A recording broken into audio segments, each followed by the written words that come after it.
Hello everyone. இன்னைக்கு லெசனில் ஒரு குட்டி டெஸ்ட் பார்க்க போகிறோம். நான் கொடுக்குற சென்டென்ஸில் எந்த ப்ரிப்போசிஷன் யூஸ் பண்ணணும் அப்படின்றத நீங்கள் கரெக்டாக கண்டுபிடிங்க. இப்போ பார்க்க போகிற சென்டென்சஸில் பிளாங்க்ல எந்த ப்ரிப்போசிஷன் வரும் அப்படின்னு சொல்லிட்டு கண்டுபிடிக்க முடியுதான்னு பாருங்கள்.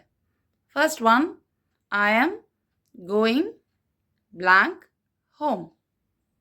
Next one, the train departs blank 8 p.m. Next one, I will call you blank night. Next one, இந்த சென்டென்ஸில் ரெண்டு blank இருக்கு.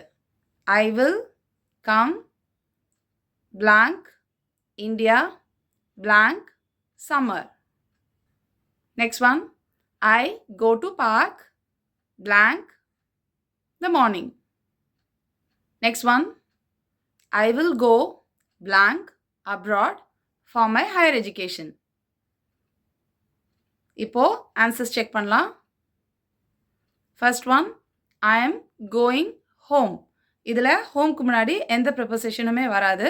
So I am going home அப்படின்றது தான் correct. Next one, the train departs at 8 p.m. இது கரெக்டாக ஸ்பெசிஃபிக்கான ஒரு time சொல்கிறதுனால அந்த இடத்துல நம்ம அட் யூஸ் பண்ணுறோம். Next one, I will call you at night. நைட்டுக்கு முன்னாடி எப்போவுமே ப்ரிப்போசிஷன் அட் தான் யூஸ் பண்ணணும். Next one, I will come to India in summer.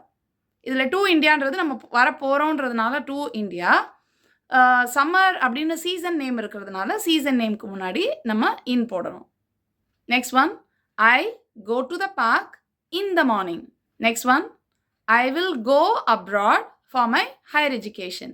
எப்படி ஹோம்க்கு முன்னாடி ப்ரிப்போசிஷன் வராதோ அதே மாதிரி அப்ராட் அப்படின்ற வார்த்தைக்கு முன்னாடியும் கோ டு அப்ராட் அப்படின்னு சொல்லக்கூடாது, கோ அப்ராட் அப்படின்னு சொல்லிட்டு ப்ரிப்போசிஷன் இல்லாமல் தான் சொல்லணும். அவுட் ஆஃப் 6 நீங்கள் எத்தனை கரெக்டாக சொன்னீங்க அப்படின்றத மறக்காமல் காமெண்ட் பண்ணுங்கள். இங்கிலீஷ் கற்றுக்கிற உங்கள் ஃப்ரெண்ட்ஸ் அண்ட் ஃபேமிலி மெம்பர்ஸ்க்கு இந்த வீடியோவை ஷேர் பண்ணுங்கள். I'll meet you in the next lesson. Thank you. Bye.